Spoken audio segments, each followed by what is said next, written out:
नमस्कार मित्रों, जय सिया राम। कैसे हैं आप सब? आशा है कुशल मंगल होंगे। आप सभी को आज गणेश संकष्टी चतुर्थी की ज्येष्ठ मास के कृष्ण पक्ष की हार्दिक शुभकामनाएं।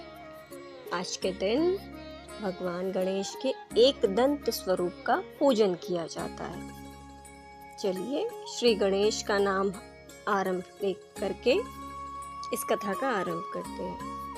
जैसे कि मैं हमेशा से बताती आई हूँ, श्री कृष्ण पहले युधिष्ठिर को ये कथा सुनाते हैं और फिर वो लेकर के चलते हैं उस समय में जब माता पार्वती गनु भैया से ये पूछ रही होती है कि हे गणाधिपति, ज्येष्ठ मास के कृष्ण पक्ष की चतुर्थी का नाम क्या है और इसमें किस गणेश भगवान की पूजा होती है, इसका क्या नियम है, क्या विधि है, इसे सबसे पहले किसने किया था, इसके विषय में बताइए।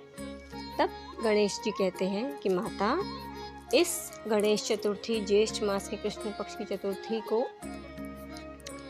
गणेश जी के आखुरथ स्वरूप का पूजन भी किया जाता है और इसे एक दंत स्वरूप भी कहते हैं। आज के दिन की एक चतुर्थी पति प्रदान करने वाली है। स्त्रियों को जिनका विवाह नहीं हो रहा है, जिन्हें पति की कामना है और अन्य आदि संकटों से मुक्त करने वाली है। जिस प्रकार के हर एक संकष्टी चतुर्थी संकटों का नाश करती है। इसके पश्चात वे कथा आरंभ करते हैं कि पौराणिक काल में राजा पृथु हुए। राजा पृथु कदाचित आप लोगों को मैंने शायद किसी न किसी कथा में बताया हो। राजा पृथु श्री हरि का ही स्वरूप थे। उनके विषय में पूरा डिटेल में कभी और बताऊंगी। राजा पृथु के 4 पुत्र थे और राजा पृथु के राज्य में एक दयादेव नाम का एक ब्राह्मण रहता था। उस ब्राह्मण के 4 पुत्र वेदों पारंगत थे, बहुत ही ज्ञानी थे। तो ब्राह्मण एकदम हृष्ट-पुष्ट था, धन की कोई कमी नहीं थी। ब्राह्मण ने अपने 4 पुत्रों का विवाह करवाया। अब जो उसकी ज्येष्ठ पुत्र वधू थी, वह प्रत्येक मास में संकष्टी चतुर्थी का व्रत रखती थी। तो विवाह के पश्चात जब वो आती है तो वो ये निवेदन करती है कि मैं अपने बाल्यकाल से मैं अपने मायके में भी संकष्टी चतुर्थी का व्रत करती थी, तो कृपया करके आप मुझे यहाँ भी यह व्रत करने की अनुमति प्रदान करें। तब उसके ससुर मतलब दयादेव जी कहते हैं कि पुत्री, अभी तो तुम्हारे उपभोग करने की आयु है, अभी तुम उपभोग करो, तुम दरिद्र नहीं हो, तुम्हारे पास किसी वस्तु का अभाव नहीं है, तुम भिक्षुणी भी नहीं हो, मतलब तुम भीख भी नहीं मांगती हो, तो और ये गणेश जी कौन है, तो फिर तुम्हें व्रत रखने की आवश्यकता क्या है।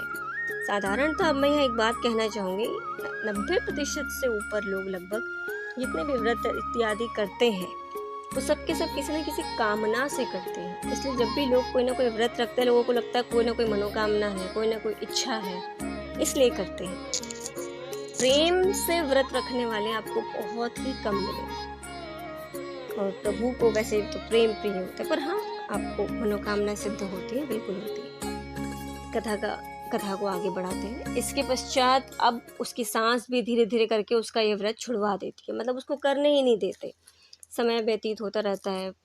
उसकी पुत्र वधू एक पुत्र को जन्म देती है। वो अब भी प्रयास करती है कि वो व्रत कर पाए, पर उसको पुनः मना कर दिया जाता है, उसको व्रत नहीं करने दिया जाता। अब यहाँ कुछ समय के पश्चात जब पुत्र भी बड़ा हो जाता है, कथाओं में आपको उल्लेख मिलेगा कि गणेश जी कुपित हो गए, परंतु मैं यहाँ एक बात कहना चाहूँगी कि हमारे कोई भी देवी देवता यूं ही कुपित नहीं होते कि इसने मेरा व्रत छोड़ दिया। ये सब के सब तो बहुत ही करुणा निधान होते हैं। अगर आप सत्यनारायण की कथा भी देखते हैं तो इसलिए प्रभु कभी कुपित नहीं होते। आप अपने किए गए संकल्प को जब पूर्ण नहीं करते तो वो उसका दोष लगता है, क्योंकि आपने वाणी मन वचन क्रम से जो भी संकल्प लिया है, यदि आप उसको पूर्ण नहीं करते तो वो माता सरस्वती का अपमान होता है, वाग्धीश्वरी का अपमान होता है। इसलिए तब आपको उसका दोष लगता है और उसका फिर कर्म फल भोगना पड़ता है। प्रभु कुपित ऐसे नहीं होते कि इसने मेरा व्रत नहीं किया मैं कुपित हो जाता हूँ, नहीं। अब यहाँ क्या होता है, जब उसकी पुत्र वधू के पुत्र का भी जब विवाह होने वाला होता है तो सुमंगली मतलब वो गठबंधन कह लीजिए, विवाह की कोई क्रिया हो रही होगी, उसी समय पे उसका पुत्र गायब हो जाता है, उसका अपहरण हो जाता है। अब सबके सब एकदम चकित किए हैं, क्या हो गया। तब पुत्र वधू अपने ससुर से कहती है कि आपने मुझसे यह व्रत छुड़वा दिया, उसी का परिणाम स्वरूप अब यह हुआ है। तब ससुर को थोड़ी समझ में आती है दयादेव जी को। अब उसके पश्चात वह पुनः व्रत आरंभ करती है और जो उसके पुत्र की होने वाली पत्नी, मतलब जो बीच विवाह में ही जो ये अमंगल घटित हो जाता है, वह भी प्रार्थना करती है, वह भी, क्योंकि उसका आधा विवाह लगभग हो चुका था।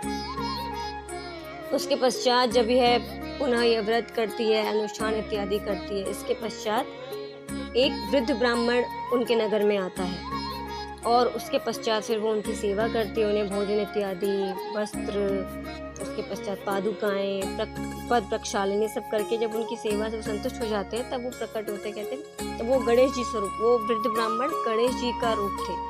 गणेश जी वृद्ध ब्राह्मण का रूप धरकर उनके पास आए थे परीक्षा लेने के लिए। उसके पश्चात कहते हैं, अब तेरा पुत्र वापस आ जाएगा, मैं तेरी पूजा से संतुष्ट हूँ। उसके पश्चात एक सोमदेव नामक ब्राह्मण उनके पुत्र को लेकर के आ जाता है और उसके पश्चात वे सब के सब बहुत प्रसन्न होते हैं। दयादेव क्या, तो वो नाती थे, दयादेव जी के वो नाती थे, तो दयादेव जी सोमदेव जी का बहुत आदर सत्कार करते हैं कि आपके कारण मेरा नाती वापस आ गया है, मेरा पोता वापस आ गया है। इसके पश्चात जो विवाह की बाकी क्रियाएं थी वह सब संपूर्ण करवा के उन दोनों का पूरा का पूर्ण विवाह करवा दिया जाता है।